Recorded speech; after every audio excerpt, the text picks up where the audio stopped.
Olá pessoal, estamos aqui para mais uma edição especial do BRM Podcast. Hoje aqui em São Paulo, dentro do evento BRM, o evento que tem como principal objetivo reunir as principais lideranças econômicas, políticas e empresariais para discutir as potencialidades dos mercados regionais brasileiros. Eu sou Lucas Comarella, estou aqui com meu colega Marcelo Mendonça. E aí, Marcelo? Tudo bom, Lucas? Prazer estar aqui com você em mais um episódio desse BRM especial São Paulo. E a gente trouxe aqui agora o querido Marcelo Zenkner, que é um dos recordistas de audiência no Dia Aí, tá? Tava até conversando aqui com ele ficou surpreso com os números, eu não fiquei, que é um episódio muito bom. Tudo bom, Marcelo? Marcelo, sempre um prazer estar com você, uma satisfação, uma honra enorme, contribuir de alguma maneira com esse sucesso que você já tem, conhecer o Lucas aqui agora, que também é um grande expoente nesse trabalho de divulgação do Espírito Santo. Pois é. E aí, pegando essa parte, enfim, Marcelo, do nosso evento aqui, da sua atuação, inclusive, da vez que você foi lá, você não estava onde você está hoje, né? Você teve um upload, um upgrade aí, né, na carreira, parabéns por isso. E já que você está numa consultoria internacional, né, por assim dizer, queria que você fizesse uma análise em relação a Mundo Brasil e como que um evento como este pode ajudar naquele tema que você domina tanto, que é governança, risco, compliance, essas coisas. Então, assim, a análise é mundo, como o Brasil está e como o Espírito Santo está. Porque a gente aqui está falando de Brazilian Regional Markets, os mercados regionais brasileiros. Aqueles lugares em que as pessoas, vou brincar assim, não olham tanto, mas são expoentes, como nosso estado, Espírito Santo, Paraná, Santa Catarina. Mas se a gente fizer uma análise do risco desse assunto, né, de governança, risco, compliance e tal, mundo, Brasil e Espírito Santo. Como que você avalia? Marcelo, na verdade, eu acho que por tudo que eu já vivi na minha carreira, não é, uma quantidade até fora do normal de transições, de posições completamente diferentes de uma para outra. Eu fui promotor de justiça, fui secretário de Estado no Espírito Santo, fui diretor de governança e conformidade da Petrobras no auge da Operação Lava Jato, com o compromisso de colocar de pé os compromissos que a Petrobras havia assumido com as autoridades americanas para que o processo que foi aberto nos Estados Unidos não prosseguisse. Depois eu fui sócio de um grande escritório de advocacia aqui em São Paulo, Tosini Freire. Que foi quando a gente gravou, você estava lá ainda quando a gente eu gravou. Gravei com você e eu era membro do time de compliance e head da área de direito administrativo do escritório.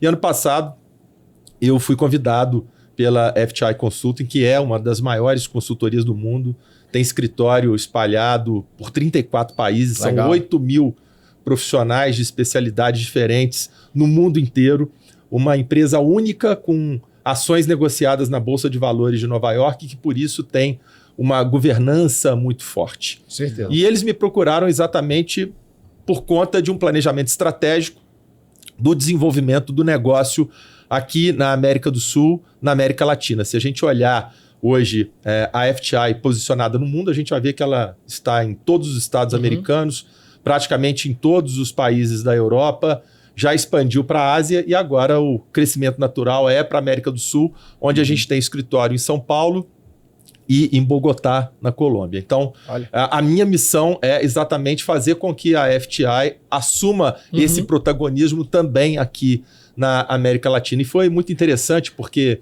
quando o líder da minha área, que é o Michael Cullen, que é um australiano que está radicado já na Colômbia há muito tempo, ele me procurou e eu falei, olha, Mike, eu tenho um compromisso muito forte com a integridade, não é só a integridade pelo viés profissional, é como mote de vida.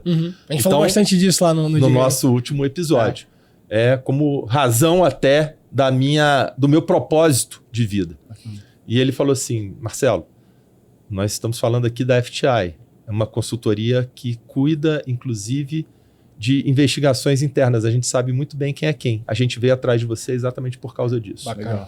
E por que é assim, né? E agora, respondendo a sua pergunta, né? Eu gosto muito de uma citação do Zuckerberg, que ele diz o seguinte, em tempos atuais, o maior risco que uma pessoa e uma empresa pode correr é não correr risco nenhum.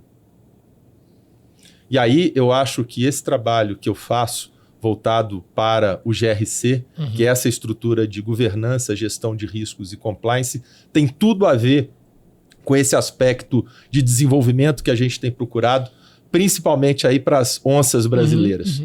Porque tem que correr risco. O mercado exige o risco.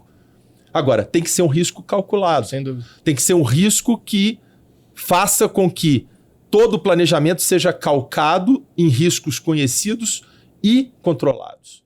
E a gestão de riscos, ela passa muito por isso, que talvez seja hoje o carro-chefe da minha consultoria. Porque eu trabalho a boa governança, como que a gente consegue identificar que uma empresa tem boa governança? Quando o poder de tomada de decisão ele é qualificado. Se você é gestor, se você está confortável de tomar uma decisão em favor da empresa, isso é sinal que existe uma boa governança. E por isso que existe a vinculação com a gestão de riscos, porque você não consegue tomar boas decisões em favor da empresa se você não tiver esses riscos classificados, controlados e já com uma gestão estabelecida para o caso de os riscos se materializarem. Perfeito. Que é exatamente a gestão de crises. Essas duas coisas, elas caminham junto. Gestão de riscos e gestão de crises. E o compliance, ele vem exatamente dentro dessa estrutura completa. Marcelo, quando você fala de um movimento vindo de fora para a América do Sul, América Latina, quais são as principais diferenças e desafios que vocês encontram aqui nesse mercado que vocês não encontram nos mercados no exterior, fora do Brasil, fora da América Latina como um todo? Naturalmente, existem duas questões que as empresas estrangeiras sempre se preocupam muito quando falam em América Latina e, em especial, no Brasil. Primeiro, conhecido de todos, a questão da corrupção, que a gente percebe que os índices de percepção da corrupção aqui no Brasil, nos últimos anos, vêm se agravando e isso, por óbvio, torna o risco exponencialmente maior. Então, a empresa, quando ela pretende se instalar aqui no Brasil, esse é um risco calculado que ela precisa de medir e ela precisa se proteger. Perfeito. E por isso que ela também faz esse trabalho de prevenção junto com a minha consultoria. E a outra questão é a burocracia, né? O Brasil é o país, talvez, que tenha o maior e pior índice de burocracia para que você possa desembaraçar um negócio. Então, essas amarras, essas dificuldades, e muitas vezes essas dificuldades estão vinculadas também à corrupção. Perfeito. É você criar uma dificuldade para vender uma facilidade.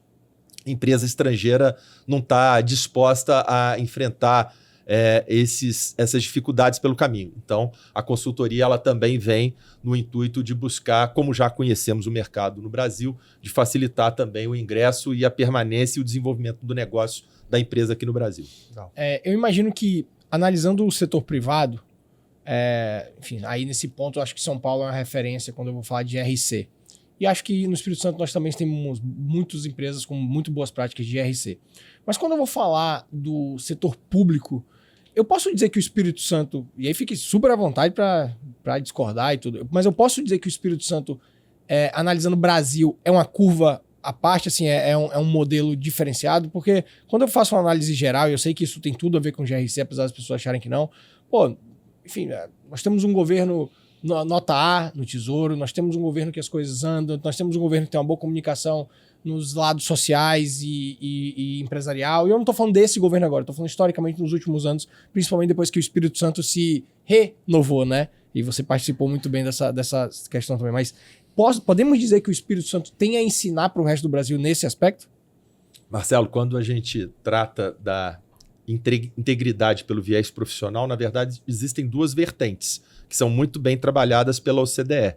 A integridade corporativa, que é a origem de tudo lá, por conta da FCPA norte-americana na década de 70, que acabou inaugurando esse trabalho junto às empresas americanas, e isso depois acabou se expandindo para o mundo inteiro, a partir da Convenção da OCDE de combate ao suborno transnacional.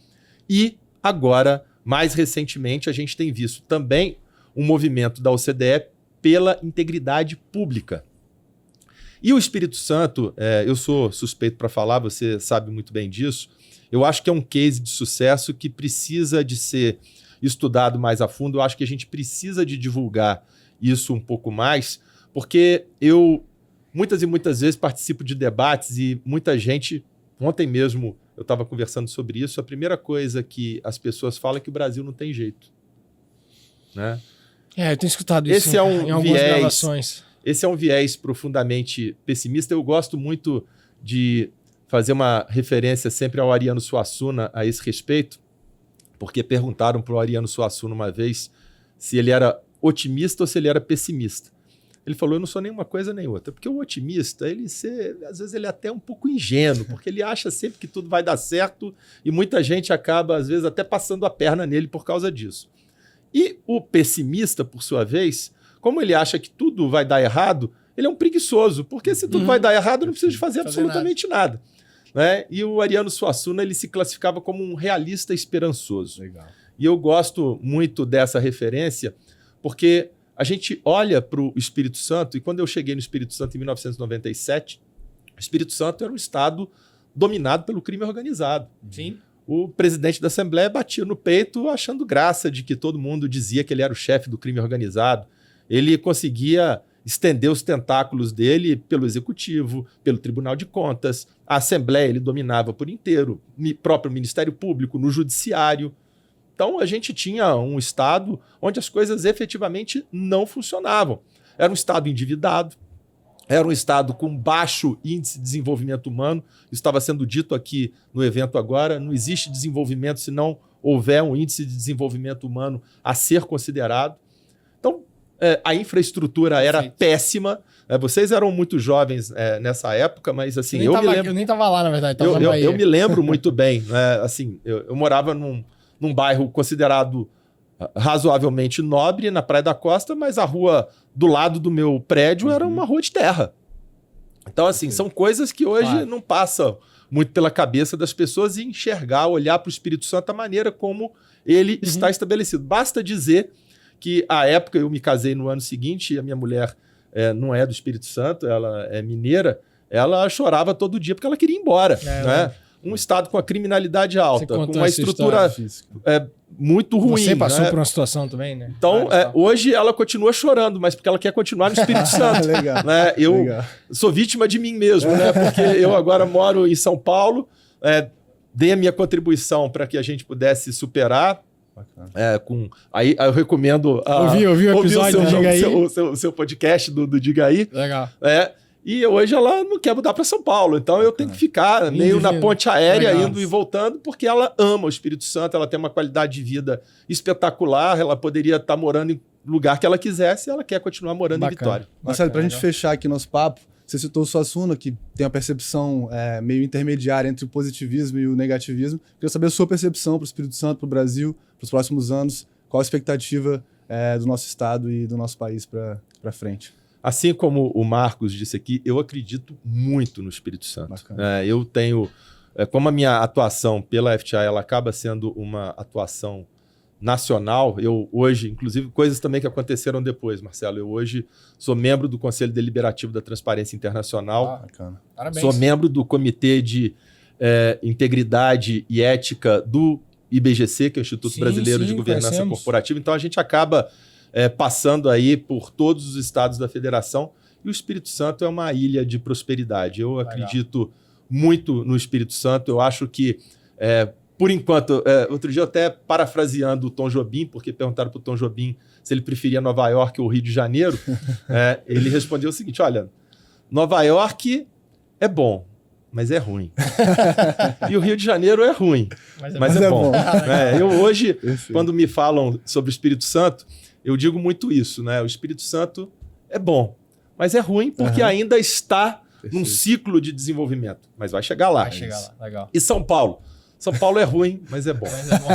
Muito obrigado. Marcelo, muito obrigado por mais essa contribuição. Espero te encontrar de novo. Obrigado, Marcelo. Obrigado, Lucas, pelo convite. Valeu, gente. Um abraço. Valeu.